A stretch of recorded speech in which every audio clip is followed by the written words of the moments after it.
Bayern Munich menang mudah melawan Divisi 2 SSV Ulm di Piala DFB. Di Roten menang meyakinkan 4-0. Pada Sabtu 17 Agustus pukul 1.45 WIB duel SSV Ulm Bayern Munich di Piala DFB berlangsung di Donau-Stadion.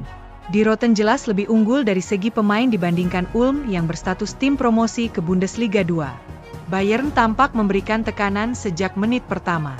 Alhasil, mereka berhasil memecah kebuntuan pada menit ke-12. Thomas Müller mencantumkan namanya di papan skor. Ia berhasil membobol gawang Ulm usai menyambar bola tembakan Joshua Kimmich. 3 menit kemudian Bayern menggandakan keunggulannya.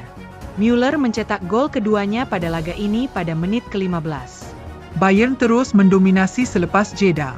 Namun, Bayern baru berhasil mencetak gol ketiganya pada menit ke-79.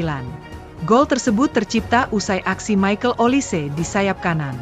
Ia kemudian melemparkan umpan yang ditangkap Kingsley Coman dan dikonversi menjadi gol. Harry Kane memastikan kemenangan Bayern lewat golnya di menit-menit akhir pertandingan. Pada 93, ia berhasil menyundul umpan silang Müller dari kanan. Bayern Munich mengakhiri pertandingan dengan kemenangan 4-0. Dengan hasil ini, tim besutan Vincent Kompany melaju ke babak kedua Piala DFB. Manchester United meraih kemenangan dramatis 1-0 atas Fulham pada laga perdana musim Liga Inggris di Old Trafford, Manchester, Jumat 16 Agustus waktu setempat, berkat gol Joshua Zirkzee. Zirkzee masuk pada menit ke-61 menggantikan Mason Mount dan mencetak gol kemenangan MU pada menit ke-87. Usai menerima umpan silang Alejandro Garnacho, Zirkzee mengarahkan bola dengan sentuhan ke arah pojok kanan gawang Fulham yang dipertahankan Bernd Leno. Permainan Manchester United tak jauh berbeda dengan musim lalu. Noussair Mazraoui dari Bayern Munich menjadi satu-satunya pemain baru yang diperkenalkan Erik ten Hag sebagai starter. Sedangkan Zirkzee dan Matthijs de Ligt baru masuk lapangan pada babak kedua. Meski MU mendominasi pertandingan, Setan Merah selalu kesulitan dari Bologna bertahan hingga akhir pertandingan. MU pun menang 1-0 di laga pertamanya musim ini. Jadon Sancho tidak masuk dalam skuad pembuka Liga Premier Manchester United melawan Fulham karena infeksi telinga. Jadon Sancho tidak masuk skuad untuk pertandingan pertama Manchester United musim baru, mengingat ketidakhadirannya dalam pertandingan melawan Arsenal musim lalu, yang dipanggil. Pertama-tama kami membutuhkan kedalaman skuad. Musim akan panjang dan kelangsungan hidup akan menjadi yang terbaik. Tapi saya hanya bisa memasukkan 20 pemain ke dalam tim dan minggu ini Jadon mengalami infeksi telinga.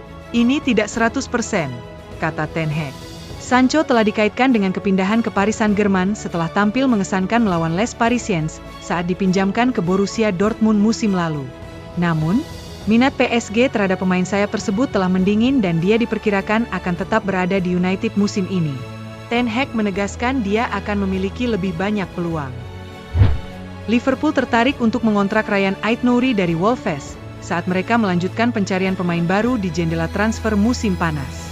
Liverpool telah mengadakan pembicaraan dengan Wolves mengenai kemungkinan kesepakatan untuk Ryan Ait-Nouri, menurut jurnalis David Linz, saat Reds mencari bek kiri baru untuk bersaing dengan Andy Robertson. Tim yang bermarkas di Anfield itu masih mencari pemain pertama mereka di bawah manajer baru Arne Slot. Mereka tampaknya hampir merekrut Martin Zubimendi, tetapi pembicaraan dengan bintang Real Sociedad itu gagal setelah dia diberitahu bahwa dia harus mengaktifkan klausul pelepasannya. Liverpool masih tertarik untuk mendatangkan gelandang tengah baru, namun nampaknya mereka akan mengalihkan perhatian untuk memperkuat area lain di skuad terlebih dahulu, dengan fokus pada Ait-Nouri. Pemain berusia 23 tahun ini memiliki sisa kontrak 2 tahun dan tetap menjadi pemain penting bagi Wolves, setelah mencetak 2 gol dalam 33 penampilan Liga Premier musim lalu. Chelsea dan Atletico Madrid sedang dalam pembicaraan, menegangkan, mengenai Conor Gallagher saat Joao Felix membuat keputusan tentang masa depannya. Pembicaraan antara Chelsea dan Atletico Madrid awalnya terfokus pada kesepakatan yang memungkinkan Conor Gallagher dan Samu Omorodion bertukar klub. Namun, kesepakatan mengenai Omorodion gagal pada menit-menit terakhir, mempersulit negosiasi dan menunda kepindahan Gallagher ke ibu kota Spanyol. Meski mengalami kemunduran, pembicaraan kedua klub belum menemui jalan buntu dan masih ada optimisme bahwa kesepakatan bisa tercapai, menurut Fabrizio Romano. Felix telah menyatakan keinginannya untuk kembali ke Chelsea, tempat ia sebelumnya dipinjamkan.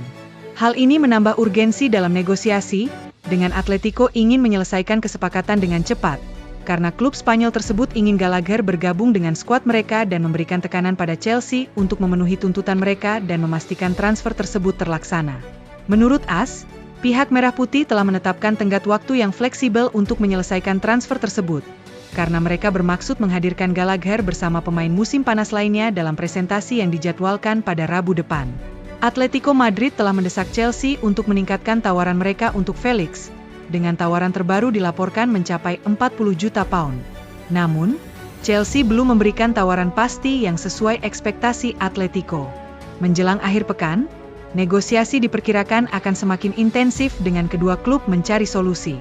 Jika kesepakatan tercapai, itu akan membuka jalan bagi kepindahan Gallagher ke Madrid, memungkinkan Atletico memulai bisnis transfer musim panas mereka dengan baik, sementara Felix akan menuju ke Stamford Bridge. Mantan manajer Liverpool Jurgen Klopp akan kembali ke ruang ganti setelah setuju untuk melatih Borussia Dortmund dalam pertandingan khusus. Jurgen Klopp, yang mengumumkan kepergiannya yang tidak terduga dari Liverpool pada bulan Januari dan mengakhiri masa jabatannya dengan kemenangan 2-0 atas Wolverhampton Wanderers pada bulan Mei, akan melatih tim lagi, kali ini untuk acara khusus untuk salah satu mantan klubnya, Borussia Dortmund. Sebagai nostalgia, Klopp akan kembali ke ruang ganti untuk pertandingan di Signal Iduna Park yang ikonik pada 7 September. Penampilan tersebut akan menjadi bagian dari acara perpisahan dua pemain kesayangan Dortmund, Łukasz Piszczek dan Jakub Blaszczykowski, yang merupakan anggota penting skuad selama masa kesuksesan Klopp di klub. Sejak meninggalkan Liverpool, Klopp telah dikaitkan dengan berbagai pekerjaan di seluruh Eropa, termasuk mengambil peran sebagai manajer Inggris setelah pengunduran diri Gareth Southgate. Terlepas dari rumor tersebut, Klopp menegaskan bahwa dirinya tetap ingin mengambil libur panjang dan menikmati waktu istirahat dari pertandingan. Pemain cedera dan hengkang, Torino masih fokus pada Jai Itzes. Vanoli mengatakan hilangnya beberapa pemain membuat skuad Torino saat ini belum lengkap. Setelah sempat redup, Torino kembali menekan tombol untuk mengejar Jai Itzes, setelah krisis pertahanan karena berbagai alasan. Menurut laman Tutto Mercato, Torino sedang mempersiapkan langkah mengejutkan untuk merekrut bek timnas Indonesia tersebut sebelum jendela transfer musim panas ditutup.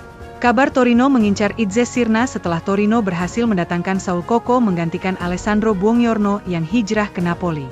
Namun kepergian Ricardo Rodriguez ke Real Betis pada 6 Agustus dan masa pemulihan Perskurs yang lama memaksa Torino mencari bek. Target utamanya adalah Itzes. Pasalnya gaya bermainnya sudah diketahui pelatih Paolo Vanoli yang pernah membawa Venezia promosi ke Serie A. Meski tak menyebut secara detail pemain yang masuk dalam incaran, Vanoli mengaku selanjutnya akan menjadi aktif di bursa transfer, karena skuad yang ada saat ini belum sepenuhnya terseleksi. Rumor transfer tersebut memberi Itzes kemungkinan bertolak ke Serie A bersama Torino. Debut Itzes di kompetisi papan atas Italia akhir pekan ini terpaksa ditunda akibat sanksi yang diterimanya saat bermain di final playoff promosi pada Juni lalu.